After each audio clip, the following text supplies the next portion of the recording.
বৃহত্তম সমাজেৰ ভিতৰত কেনেকে ড্ৰাগছ মুক্ত সমাজ বনাব পৰা যায়, কেনেকে সাইবাৰৰ পৰা বচাব পৰা যায়, কেনেকে হিৰোইন গাঞ্জাৰ পৰা সমাজখন উদ্ধাৰ কৰিব পৰা যায়।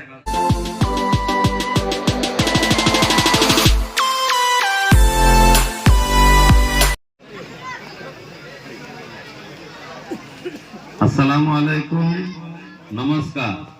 গোটেই অসমবাসী ৰাইজসকল যিসকলে আমাৰ এই ভিডিঅ'খন চাই আছে, সকলোলৈ আমাৰ তৰফৰ পৰা স্বাগতম, আন্তৰিক শুভেচ্ছা অভিনন্দন জনালো।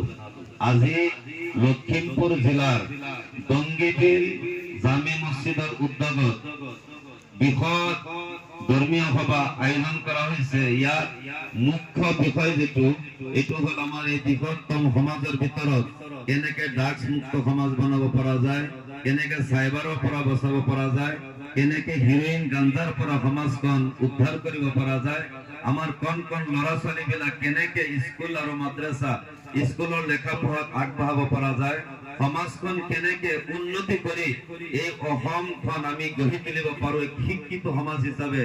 আজি ইয়াৰ কাৰণে টংগীবিল জামে মছজিদৰ বৃহত্তম সমাজে আজি আমাৰ এই জলসা আয়োজন কৰিছে।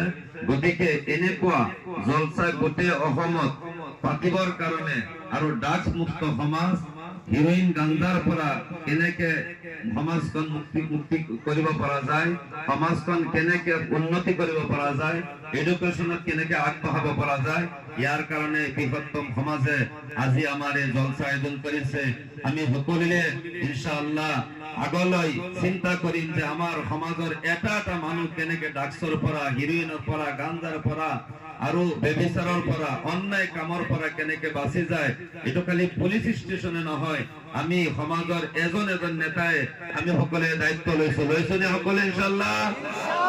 আল্লাহ আমাক কবুল কৰক, আমাৰ সমাজখন ড্ৰাগ মুক্ত সমাজ কৰক, জোৰে কওক ইনশাআল্লাহ।